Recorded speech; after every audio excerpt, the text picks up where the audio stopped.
Ladies and gentlemen, good evening, good morning, good afternoon. It's 5 o'clock here in Ireland and it's 9 o'clock somewhere in the Middle East. Joining me today is the great Zakaia CVITANOVITCH. Z, how are you? Tell everybody where you are and what time of night it is where you are. Well, I'm actually in Sharjah. I left Abu Dhabi. I'm in Sharjah, which is just another emirate in the UAE, and it is exactly 2 minutes past 9. 2 minutes past 9. There we go. Right. Welcome to another. This is the fourth this week. We're only meant to get two. Jesus, we spoil you people. Brought you. This is our brand new live at 5. So it's 5 somewhere in the world. Anyway, we are brought to you as ever through our friends at CoffeeDog.ie, and we are partnered with SHEPs Blend, made in the image of me. And yes, go to CoffeeDog.ie, get some SHEPs Blend, and you can wake up with SHEP every day. There's a promise to you. There we go. So today, why have we bought another special today? We had loads of requests after I put a post out in what was the early hours of the morning here on the great news, isn't it, from World Rugby that they are going to finance, still formally waiting for ratification, finance 2 new Pacific Super Rugby franchises, the Fijian Drua, who are already going, and Moana, Pasifika. More about those to follow. So, great news. So that's what we're talking about today. So you're welcome to the show. Right, see, tell us a little bit about both teams, the background to them, because they are existing in one way or another already. Well, Fiji and Drua have been around a lot longer than Moana Pasifika, of course. They've been involved in the Australian National League, and they even won it one year, didn't they? Which was absolutely marvelous. I think that that's really encouraged. That really encouraged the other South Pacific nations, the fact that they were doing well in that competition. Let's face it, this has been on the cards for a long time, and it's something that we've all wanted for a long time. I think there's a perception there that New Zealand don't want it because where are we going to but that's simply not the truth. As far as Moana Pasifika goes, I mean, they've got some really great people behind it. The likes of Sir Brian Williams, as one of the leading people behind there, but also Michael Jones and of course Tana Umanga. He was the coach when they took on the Māori All Blacks. Yeah. So and that game. The build up to that was just so fabulous. I mean, it must have been really cool back home in Auckland with the build up, because they did such a lot of cultural stuff leading up to it as well. I mean, they went on to Marae and had a pōwhiri, and so they had the big welcome and all the rest of it.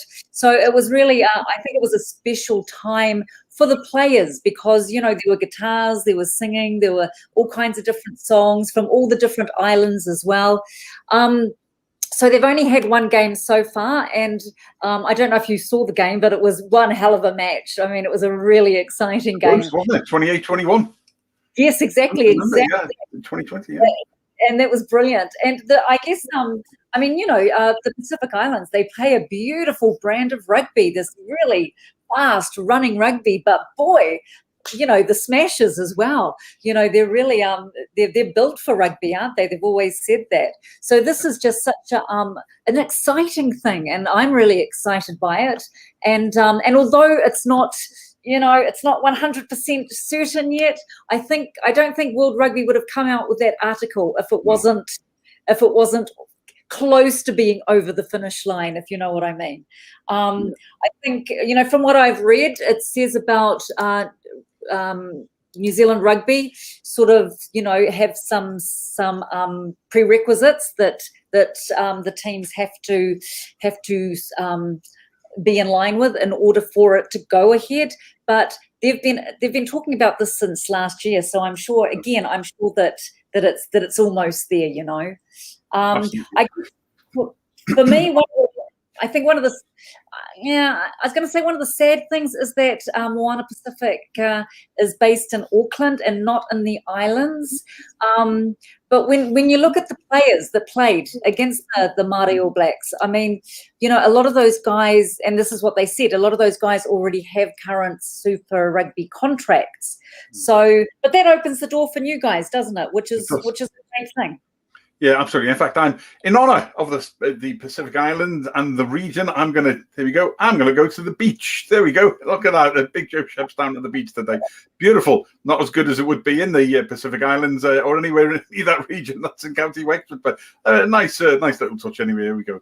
I think that I think in all seriousness, it's a great move forward. I know there's been some naysayers already you've seen online about, you know, well, we'll see if it works, and, you know, the money isn't necessarily going to go the far. I get that, but I think that we don't know enough yet, and we're hoping that the money will be underpinned by some more, by, for example, for Moana Pasifika, by New Zealand Rugby, and let's not forget that Fiji and Drua are already in the rugby, as we said, the Australian National Rugby Championship. 4 years now, won it back in 2018. So, it's. I think there's buy-in. There's a lot more buy-in from the Australian Rugby Union and from Aotearoa Rugby Union than we probably know. And there's probably going to be more sponsors as well coming, we would hope. I think in the past, though, Z, there's been a lot of criticism level that the money maybe didn't get it down to the players, for the equipment, for the players themselves, the equipment and stuff like that. And we're hoping that this time, it's not a clickbait statement, it's just a fact. And it's something which is held back, I think, at levels of support. It is fair to say previously. But I think, I mean, World Rugby, they're not idiots. Because they were giving a lot of money to the islands, and because of the shenanigans, they stopped it. So they're well aware, and now they're willing to, pump a lot of money back in there. So I don't know, whether they want somebody like me to be an employee and go over there and look after the money, because I would volunteer. Bill, I'm your gal.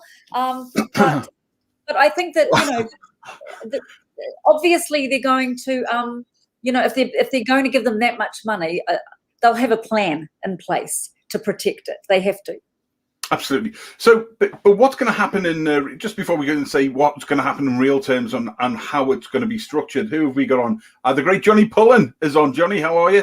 Founder and the big man at CoffeeDog.ie there, where you can get SHEPs Blend, don't forget. Oh, there we go. There we go. Nigel Quigley will be on later tonight, 8:30, with the Ulster Rugby Roundup show, and with his partner in crime, Dave Toppin, White Walker One, who says, great to see some good investment, and hopefully this will progress well. The structures will be vital to the success. And Gregor Galway, who's also a special guest on the Ulster show tonight. Yes. Really can't wait, Gregor, can't wait. Gregor talking about mixed ability and tag rugby tonight, good man himself. He's seen that a few people like Ben Ryan, the coach, and Daniel Leo, saying that congrats to them for getting it through. Absolutely, I think it has been a long time coming. But how will the structure be? Because at the moment we've got almost two versions of Super Rugby, haven't we? You've got Aotearoa and you have Australia. So is the plans for 22 for it all to be back together again? Yeah. Okay. So I think, the five teams from New Zealand, 5 teams from Australia, and then the 2 Pasifika teams. So that's the plan. And it'll just, and for us, well, okay, not for me because I live in a different part of the world. For them, yeah. I mean, it makes perfect sense. It's, backyard, isn't it? I mean, same time zone or similar time zones. The traveling just gets cut down hugely. I mean, I think that, for me, I'm really going to miss the Haguares from Super Rugby. Yeah. And I hope something gets put into place for, so that they don't lose, the work that they did and the yards that they made. Yeah. But I mean, we've often talked about it can't be Northern Hemisphere, Southern Hemisphere thing. It's got to be regional. For these competitions to work, it's got to be regional, And then I guess it makes sense for the team to be located in Auckland, perhaps, because they're going to be able to, you know, it's not going to cost them as much with travel and all the rest of it, and it's I think it just makes it a little bit more feasible. As sad as it is, and you know, there will be games played in the islands. I can guarantee that, because if you think about, you know, before COVID hit, there were the Chiefs always had a home match in the islands, and also the Crusaders always had a home match in one of the islands as well. So that's going to go. I mean, that'll even get bigger now with two teams in it. Yeah, and hopefully there will be some, you know, the TV rights and things and the sponsorship and everything will help, so we can get that message, and all the islanders can see their favourite players and their team. I just think there's the foundations are in place for. It's like I've said to people recently. Obviously, my newfound love for Major League Rugby in America is just. I think sometimes there's a timing for everything, and I think coming out of COVID and lockdown now is probably a great time for a number of these things to do. So, you know, we knock World Rugby enough, or some people knock World Rugby enough for not doing enough. But twice in a week now, we've had the women's global W15 competition, WXV, and now this. And so I think there's, we'd love to see the similar thing for Georgia and Romania. And although saying that, look at the Rugby Championship. You know, the second tier, if you like, in Europe. It's there. Needs a little bit more tweaking and more investment, but. Oh, I tell you what, this is a short one tonight, but obviously we're going to be following this more, aren't we? Because we are. We can announce, myself and yourself are hoping to, when it all kicks off again next year as one competition, to start a monthly Oceania Rugby Roundup monthly show hosted by Z and myself, which I'm bloody excited about. Oh, so am I. Except perhaps late nights or early mornings, or wherever we're going to schedule it. yeah, absolutely. You know, it splits between 3 and 4 hours a time, but you know, it's a lot of watch on the couch anyway. Back home and an Aussie. Yeah, well, you're gonna have to leave the Middle East and go back home, and that would make it even worse then, because it'd be like in the morning for you, time for me. So you know, you'd be taking I'd be taking SHEPs Blend as I wake up, because it is the best breakfast coffee ever, and you'd be taking it to stay awake, just so we could get the show out. But more on that later. So this here will go to more. You know, it is really absolutely exciting. We're going to see these, and we're going to see these. Oh, I tell you what, it's all fab. Tell me the one great hope, Z, to finish off. What is the one great hope from the two Pacific Island teams joining Super Rugby from next year that you really want to take away and hope that they achieve? Well, you know, that it offers a pathway to professional rugby without guys having to leave the region and almost sell their souls, to get a job, especially when you think about how sometimes they're treated very differently to other players, especially in France and that, when they're not released for national duty and things like that. So hopefully this is the way forward, that they no longer have to go to the other side of the planet in order to provide for their families. Because again, for them, it's not just about playing the sport they love. It's more of a survival thing, because you know they're providing for their families, they're providing for their wider families, and even the villages and things, like as well. So it's not just about playing the sport you love, like we hear from all of our guys. It's it's really having the opportunity to make sure that the lives for your families are so much better. And so we said this, didn't we, at the beginning of COVID last year, that one of the things that we all hoped for and why we were promoting local then global concept where possible was that when it started again, you'd get local, then regional, then international, so, and regions being the smaller thing. So I think that for this is a fantastic opportunity as we move forward, because, it isn't Chester Donnelly says, there you go. Where will these teams be based? Z, you can answer that one. Well, I'm pretty sure Moana Pasifika is going to be based in South Auckland, so Auckland in New Zealand. And I think, I mean, the Drua, are they based in Suva, or have they been based in Australia when they've been playing? I think they've been based in Australia, and I think that's the plan is that initially the plan is that they are going to be there because obviously they were there. My understanding was for in the National Rugby Championship, the second season. And the plan is that they will go back there. But either way, it's an exciting time. So there we have it. Yeah, but you're right. Not having to go away and keeping that within the regions there, we'll get to see the rugby. They won't have to travel as much, and hopefully that the everything, it's the foundations for something built, very special building for the future.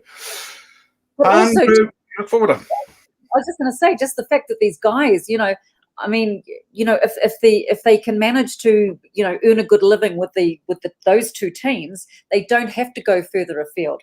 And so and here's my dig, the two academies that France has built in for Fiji. I mean, maybe it won't be as full. Who knows? Maybe these guys, the young guys, their pathway will be to those two teams.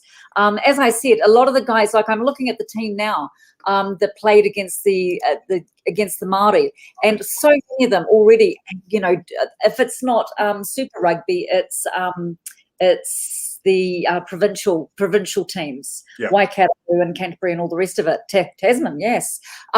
So it's just, like it'll be good for some younger guys that don't have those connections, perhaps, that can, take these roles. Because a lot of the guys that were playing in that team, I mean, like Josh Owani, I mean, he's a New Zealander with Pasifika heritage. I mean, he's born in Auckland, so it'd be really nice for some guys born in Tonga, born in Samoa, born in the Cook Islands, born in Niue, these types of places to be selected for these teams. And that is what Moana Pasifika is all about, isn't it? It is New Zealand. Players from New Zealand. That was the initial team. Was players from New Zealand who had heritage within the Pacific Islands. So, like the countries you mentioned, and I think in that first game against Maori, they had I think one Fijian in there. But again, Fiji and Drua are a team in their own right as well. So all in all, it's exciting because this isn't a small level of players. These are players who are elite professional players anyway. And I think it's just absolutely. And of course, I mean,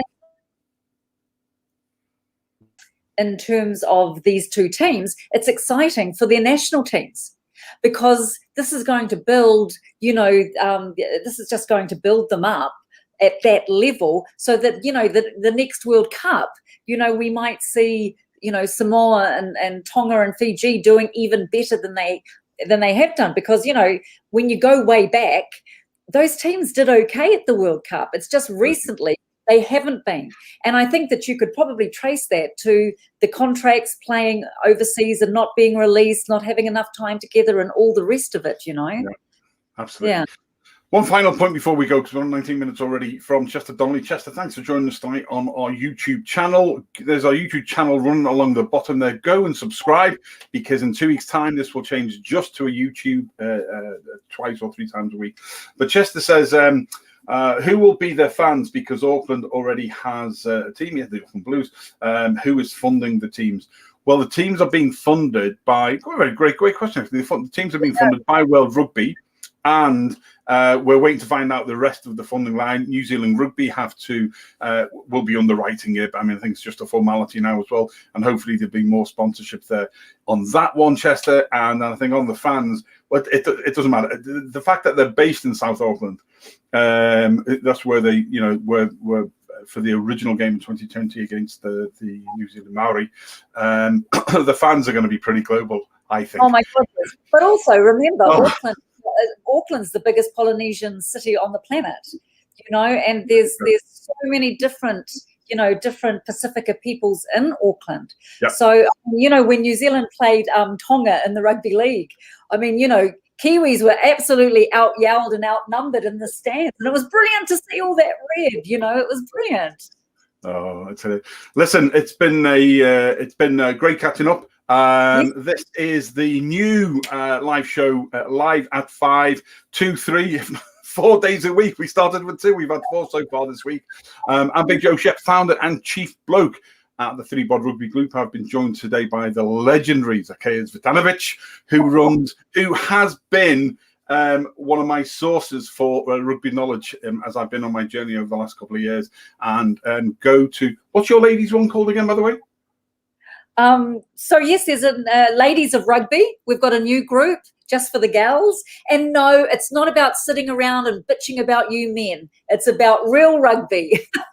Good, there we go. So give us the name of that again, and people can go to Facebook and find it. Yes, absolutely. So it's just Ladies of Rugby, or not everybody. Just, you know, it's a gendered group. Absolutely. Yeah, absolutely. Go in there for anything that gets the ladies involved a little bit more. Women's rugby and women in rugby and rugby general. Why not? So there we go. Ladies in rugby, and also No Bullshit Rugby is another group that she runs as well, which is really... I know, a little bit naughty. But it is, because that's what it is. There's no BS in it. It is just what it is. It's a nice, engaging place to have a bit of crack. This is episode 4 tonight of Live at 5 with me, Big Joe Shep, and we have been looking at the announcement from World Rugby are going to promote and finance 2 new Super Rugby franchise teams that are based from the Pacific Islands. We've got the Filian Drua and we've got the Moana Pasifika. On tonight, there'll be some more of these next week on Facebook and YouTube, but please go to our YouTube channel and hit subscribe and you'll get all the latest updates from there. Tonight at 20:30 hours, that's 8:30 p.m. UK and Ireland, and equivalent time zones around the globe, we've got the White Walkers Chat and Crack Show with Nigel Quigley, David Topping, and that's basically looking at Ulster, looking at Ireland, looking at mixed ability and tag rugby. We've got a very special girl who's come back from an injury, tell us her story, and lots more besides as well. We'll be looking at the Rainbow Cup. South Africans coming over to the Pro 16. It's happening shortly. We've got European rugby, the lads will be going through. So that's all tonight at 8:30, or as catch up all you ever need to follow on YouTube, the ThreeBOD Rugby Group, on all the normal platforms and on Facebook. Until then, from Zakaia and from myself, take care, stay safe. Thanks for joining us. We have been looking at Super Rugby and the Pacific. Take care. See ya.